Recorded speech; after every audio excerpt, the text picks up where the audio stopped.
Hi and welcome. Thank you so much for joining us, taking the time to tune back in. Thank you very much for sharing, for sending this around to your friends and family, for being active and involved. I'm Jay Hodges. I'm a proud friend of Sinn Féin's, and I want to welcome you to today's conversation with Deputy First Minister Michelle O'Neill. Michelle, how are you doing today? I'm very good, Jay. I'm delighted to join you for some conversation tonight. We're Well, I living in know very you're challenging times with COVID and everything else that's happening, so it's very good to keep connected and to keep talking to people, isn't it? Oh, it's wonderful. I know you're busy, and I really can't thank you enough for taking the time to have a conversation with us. I think that's really very, very kind of you. Um, I, I want to kind of start off with you. I want to make sure people kind of know your story and your background. So can you spend a couple of minutes just talking about, where you're from and how you grew up and those kinds of things, kind of set the story for us? I can indeed. So I was born in County Cork. Actually lived there for a few months, but I spent all of my life really in County Tyrone. So I always say I hurled from Cork, the rebel county, and obviously that's something that I'm obviously very proud of, and obviously of my Tyrone County roots. So I very much grew up in I suppose what was the most challenging of times in terms of the conflict. So growing up I was born in 1977. So growing up in what would have been the most difficult years of the conflict was obviously a challenge. I didn't know any different at the time, but certainly it was certainly an experience growing up through all of that.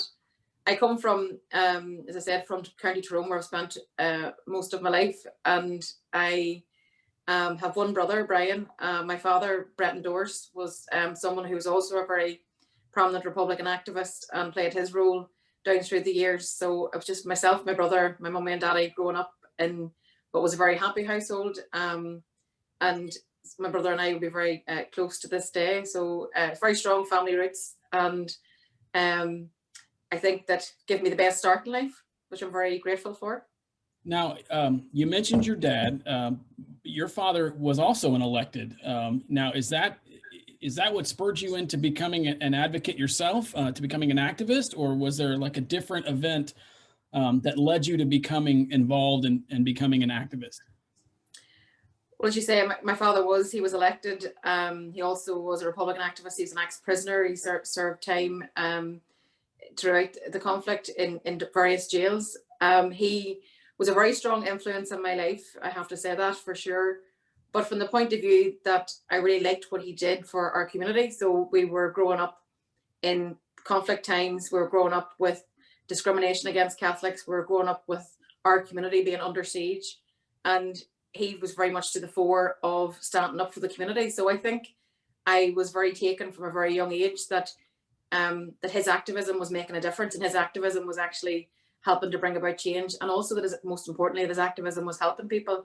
So I think I felt that was something perhaps that I wanted to be engaged in. So probably when I was in my mid-teenage years, then I became an activist myself and joined Sinn Féin and got myself involved in community politics. So basically looking after the people around me, and then went into followed actually my father into council and took over actually his council seat way back in 2005. And then from that I got into I went on to be elected into the assembly, and we'll probably talk about that a bit more just in terms of my journey there. But I think it was what motivated me, if you want, to become an activist, was the conflict. It was the fact that Catholic people were discriminated against. It was the fact that I felt that I had a role to play to do something about it. And also because as an Irish Republican who believes in Irish unity and the reunification of the country, I want to play my part in that. And I saw Sinn Féin as a vehicle in which I could put all my energy into to try and bring about the change that I want to achieve and what I get up out of bed every day for, all through my life. Wow, that is amazing. I don't think I really connected the fact that you succeeded your father in that elected seat. I guess I didn't make that connection on my own, and I'm a little embarrassed about that. You were elected originally in 2005. In 2007, you become an MLA, which a member of the Legislative Assembly, um, and you joined Martin McGuinness's team at that time and kind of come in underneath him. In 2011, you're the Minister of Agriculture and Rural Development, which I think is actually amazing. And then in 16, you become the Minister of Health. All of that is I mean, that's a long conversation to talk about, but can you kind of just talk about your journey with becoming an MLA at such a young age, and then also becoming the minister and just kind of those things. And then I have a separate question to follow up with that about working with Martin McGuinness on his team and kind of what that was like and being around that. Yeah, so I was first elected into local government, into a local council seat, and as you've just recognised, that was a seat that previously was held by my father. And it was a breakthrough seat for us actually, because we took 4 seats that year, which was something that we've been working for many, many years. But I'm really, really privileged in terms of my political activism, in that I've been able to be an activist councillor, so supporting people in local government. And actually, I was the first female mayor ever of that council area, which was something that obviously that I'll always be very proud of. But as you say, I went into the assembly under the wing of Martin McGuinness, and he appointed me on 2 occasions to agriculture and then to health. Huge portfolios to hold. And I remember the very first time whenever Martin asked me to become a minister, and I wasn't that long elected to the assembly. I think I only had 1 term over me at that stage. And I remember him calling me and asking me to come and meet him, and he said to me, I want you to be a minister in my team. And I remember thinking, me, a minister? and he said, and I said, once I got over the shock of that, I said, for which department? And he said, agriculture and rural development. And I said, I'm not a farmer. But he said to me, and I always remember this, he said to me, you have the qualities to be a minister in my team, and that's why I want you to come on the team. You could hold any brief. So Martin was amazing, and I know we're going to talk about that a bit more, but he was certainly my mentor. We represented the same constituency, so we both represented Mid-Ulster, and Martin, of course, took that seat from unionism, and that was an historic breakthrough in terms of the Republican struggle as well. So he had taken that seat. So for me coming to Mid-Ulster way back then, he and I would have worked very closely with him. So I'm very lucky actually to have had him as my mentor, and also to have someone of his stature believe in you and push you and encourage you. So that's something that I'll always hold very dear to myself. That's amazing, and I love hearing you talk about him. I did not have the privilege of meeting him when he was with us, and it is something that I wish had actually happened, and I mean that quite literally. But you also succeed him, like you come right behind him. How does, I mean, just what is that like to, like, how do you prepare for that? Like, how do you take the role? Like, I mean, there's a whole lot of just, I mean, he was an amazing leader, and, you know, just at this completely higher level. And then you have to come into that. Like, what is that like? Like, just what, I mean, how do you prepare for that? It's huge. You're right. It is huge to follow in the footsteps of someone who is, I mean, it's not an understatement to say the man was a legend, and with huge qualities that could never be replaced. So I think for me to come in to take on the leadership role was a huge time for me personally, huge time for me in terms of my activism, but something that I stepped into very readily because I believe in us, I believe in our struggle, I believe in everything that we do. But it was a huge honor, of course, to come in. But, you know, I think if you try to come in and try to be Martin, you'll not be authentic in yourself. So I've come in with all the skills, all the learning, all the knowledge that I was able to develop under Martin's wing. But I think then bringing in my own style, and I know that's certainly something Martin would have always encouraged. So I definitely have to say that, you know, I always say I come from the school of thought of Martin McGuinness, and that's for sure, because Martin had, as I said, the most amazing character, a very genuine person, and always encouraged everybody to be themselves, to be genuine, to always, you know, follow your gut instinct. And I think the learning that I've been able to acquire from Martin over the years certainly is something that I bring into my leadership role. But you're right. I mean, to follow in the footsteps of Martin McGuinness is something that it's incredible, actually. Now, I'm gonna go just a little crazy on this one, because it's something that you said that triggered something in my head. you followed greatness. You are amazing and doing incredible things, and it's so much fun to watch and see and to hear you talk about. Someday, someone's going to have to come in behind you. If you, in the United States, it's tradition for the president to leave a note for his successor, just as a personal note. It gets put in an envelope. Nobody else reads it. It's just that one person. If you were going to write a letter to your successor, and like, what is it that you give to them and say? Because you talked about kind of what Martin instilled in you. Like, what would you like to instill in whoever comes after you? I think I would probably say a number of things. I would say to be honest, to be genuine, to be yourself, to be an independent thinker, to think outside the box, and to challenge yourself every day. And I think that's something that we all are duty bound to do. If we should all push ourselves that wee bit harder every day to do something that puts us out of our comfort zone, actually, and something that allows us to challenge ourselves, but to challenge others as well. So that certainly was something that Martin did, and something that I really, really believe in. So I think that certainly, if you're, one of the best things that anybody ever said to me was to be an independent thinker, to be respectful of those that have come before you, take on board the wisdom of those that have maybe more life experience than you. However, don't be afraid to speak up, and don't be afraid to actually ask the question why, and don't be afraid then to offer an alternative. And if it doesn't work out, it doesn't work out. But if you're genuine in your approach to everything, then I think that's where you garner respect from your colleagues, and I think that's really, really important as well. Well, I think that is great. I think it actually leads very nicely into my next series of questions, because I think it talks about how you govern and how you kind of approach governance. But before we go on, like, I feel like we need to talk about the operations of the institutions in the North, like how they actually work, like how they kind of go together. So can you briefly just explain how the government functions, like what kind of the roles are and whatnot? I always describe us as special and unique, and we're certainly all of that, for many reasons.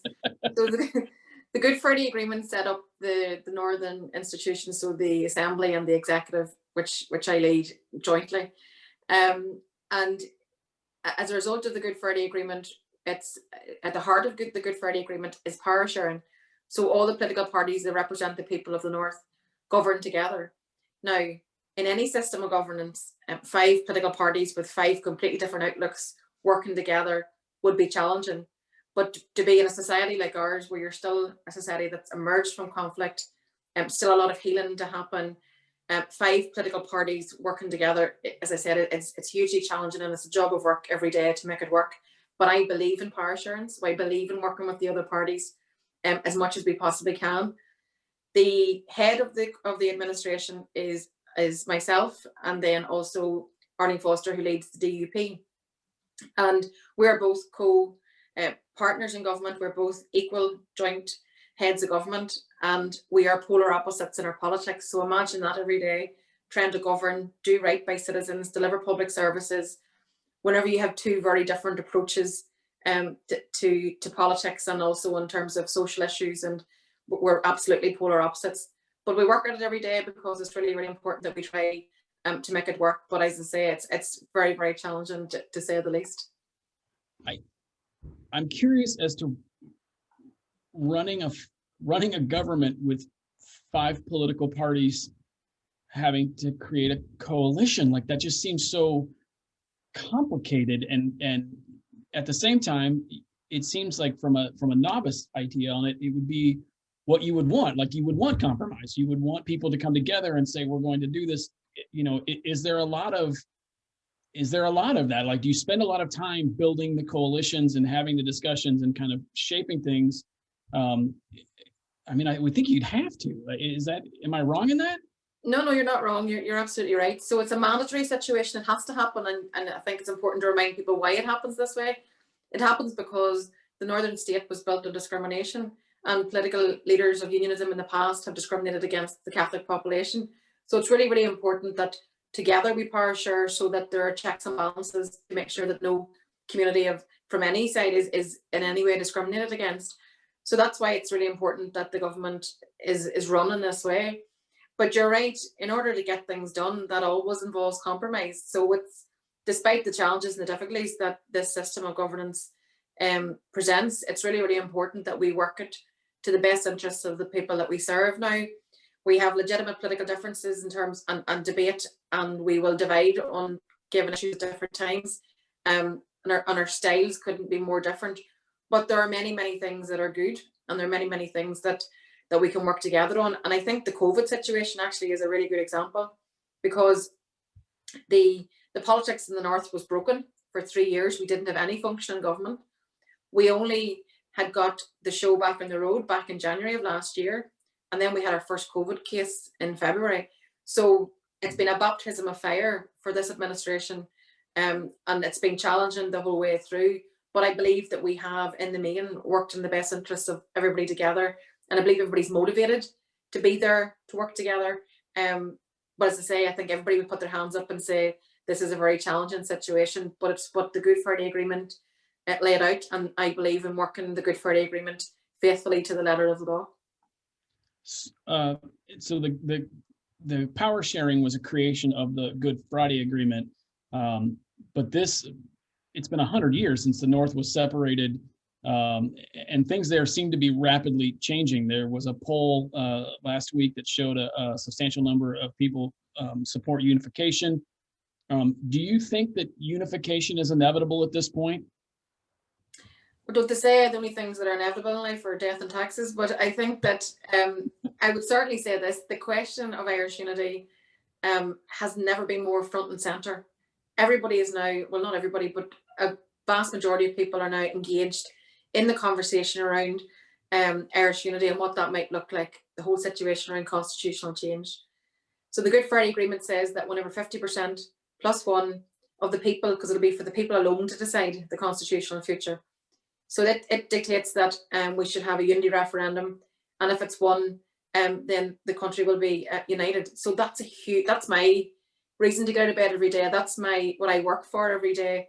And I don't see any contradiction actually whatsoever in working in the Assembly, in the executive, power sharing with other political parties, whilst at the same time being part of a very mature conversation around constitutional change and what a new Ireland could look like. So you're right, there was a poll last weekend. There's successive polls have now demonstrated that there is an increase in demand for Irish unity. And then Brexit entered into the conversation, and that has made a lot of people now question which union do they wish to be part of. They have a choice, a very stark choice now, between an inward-looking Brexit Britain and an outward-looking, inclusive, progressive Ireland. And I think that is the big question.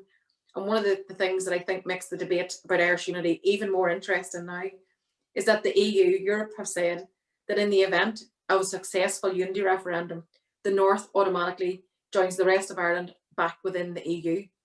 That's a huge thing to be able to say, to say to the public, which union do you wish to be part of?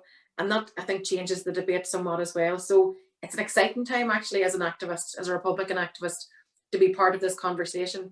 And also it's a challenging time, challenging for this reason.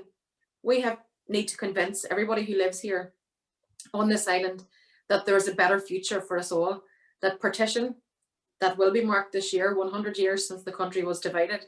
Partition has failed everybody who lives on this island. It created two conservative states, the northern state built on discrimination, sectarianism, division, and we have an opportunity now to do something better. So I want the conversation for this year not to be about the past, it needs to be about the future. And what does the future look like for all of us? And how can we ensure that those of us with an Irish identity, those people out there with a British identity, how can that all be accommodated in a new, better constitutional position in a reunified Ireland? You know, it's interesting. I was listening to you and I was thinking the skills and lessons that you have learned in a power sharing government would be incredibly invaluable moving forward into a unified country. Like, it's just, while the issues would all be different, like the ability to reach across lines and whatnot would just be extremely valuable, at least in my head. And I was also thinking, like, I wonder if we can get her to come over here and teach our elected officials how to reach across the aisle every now and then. So you may get a phone call to do that, because we try to pitch. I understand that you actually have family in Philly. Is that true? You have family in Philly? I do indeed. My daddy's brother, my uncle Paul, Doris, is up in Philly, and his wife Rosemary, and their two children. We're all very close, and I'm very lucky actually over the years to have been out there quite a few times visiting them and enjoying myself. So you have direct ties to the United States. So this question is going to be a little different than when I've asked it of people in the past. What role do you see the states playing in unification?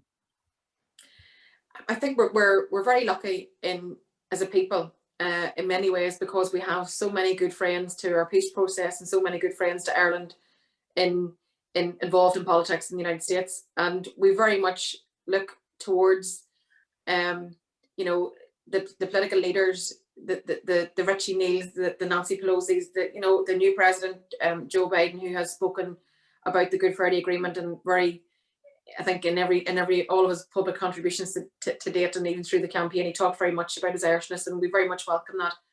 So we very much noticed the whole way through the Brexit debate, for example, that it was whenever Nancy Pelosi, for example, made a statement to say that there'd be no trade deal between Britain and the United States if they didn't honour the Good Friday Agreement. So we know that we have friends in court in the United States in terms of protection of the Good Friday Agreement. That was a hard-won agreement. It is the alternative to conflict, and the British government play fast and loose with it. They disrespect it. As a matter of fact, on occasion, they've tried to throw it in the bin. And it's only at different points that the US administration has stepped in and been very firm in saying that they will protect and fight for the Good Friday Agreement, and we're very appreciative of that. So I think the relations that we now have will be even more further strengthened in the time ahead, in this post-Brexit world that we now live in. And particularly, I think that in terms of the planning for change, the constitutional change, the question around unity, we very much will be looking towards the United States to be part of that conversation, and actually, I think, can very much assist us. Wonderful. Now, I want to shift gears, and I want to start talking just loosely to kind of wind things down. What advice would you offer the next generation of activists? You came up through the ranks and whatnot. As you look back, like, what are the lessons that you would offer to the next generation here in the States as we become more activist and more active in mind, also inside of Ireland, to your own, Sinn Féin activists that are going around? What lessons would you offer to them to help them on their journey? I would say that believe in yourself, believe in us, believe in our struggle. I'm somebody that believes that if you believe something can be done, that in itself paves the way for it to be done. So I would encourage anybody who is an activist, particularly the younger people, to believe in your own opinion, to believe in and have the confidence in yourself to actually to speak up and to offer your view and to be an independent thinker. Because I think that's one of the strengths of particularly of younger people, who can come at something from a very different perspective. Just because something's always been done a certain way or said a certain way doesn't mean it's the way to continue. So I would just encourage everybody to work hard. We don't get anything without working hard, certainly in life, and that's certainly my experience. So I believe that if you believe in yourself and your conviction, then there isn't anything that you can't achieve. I think that's wonderful. I really want to thank you for that. I spend a lot of time with my nieces and talking with them, and it's always very important to me that they see what is possible if they're willing to go for it. And I'm notorious for telling them, if you think you can or you think you can't, you're right either way. I mean, it's a matter of just moving forward. So I really appreciate you offering that point of view to them. I really want them to hear that.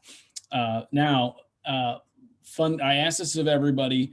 If you were to meet a total stranger on the street, and they wanted to learn more and they wanted to see more, like, where do you encourage them to go? What do you encourage them to read, or, movie to watch, or podcast, or whatever it is? But like, if someone came to you and said, I want to learn more, like, what's the first thing you tell them to go do? I would check out the Sinn Féin website for a start. I mean, that you'll get a great resource there in terms of being able to, you know, learn more about who we are, what it is that we're trying to achieve in terms of Irish unity. I think one of the books that is really, really worth a read for everybody, and I think it may perhaps going to be reprinted at some stage soon, but there was a book by Michael Farrell, and it was called The Orange State. And if you want to understand the foundations of the north of Ireland, if you want to understand how the country was partitioned and that the north was, this state was built on discrimination. It was built on every system of governance, the judiciary, the civil service, Protestant policing for Protestant people. If you want to understand the conflict and what happened here and why it came about, The Orange State is most definitely essential reading for anybody. You know, I've never heard of that book. I'm going to have to put that on my to-do list. And we'll have to get you a copy, Jay. Yeah. Oh my goodness. Well, I want to say thank you again for taking the time. I know it's busy for you right now and that you're trying to get a million things done, but you know, thank you not only for taking the time to talk to us, but for your leadership, like your commitment, your dedication. You do so much for so many people, and I want to make sure you know how much it means to us. Thank you so much for being with us. Oh, thank you so much, and thank you very much for this conversation. Quite often in politics, we don't get a chance to actually have a genuine, conversation where you feel comfortable and you have a chance to actually put across who you are. So thanks for the opportunity, and brilliant to get talking to you. And I'll have to make sure you get a copy of that book. Oh, please do. And please know that you are welcome to come back at any time. I am the luckiest person in the world. I get to do what I love every single day. And this is included in that. So I love the opportunity to just sit down and have these short conversations, these quick chats. Please come back and see us again. Please let us know if there's anything that we can do for you. You will be in our thoughts and our prayers as we move forward. Thanks, Jay. Take care. Thank you. Thank you very much for tuning in. Again, please share this video. Please send it to the one guy that you know that is just into Irish things and all things in the North, and send it along. Until next time, thank you very much for tuning in. Slán.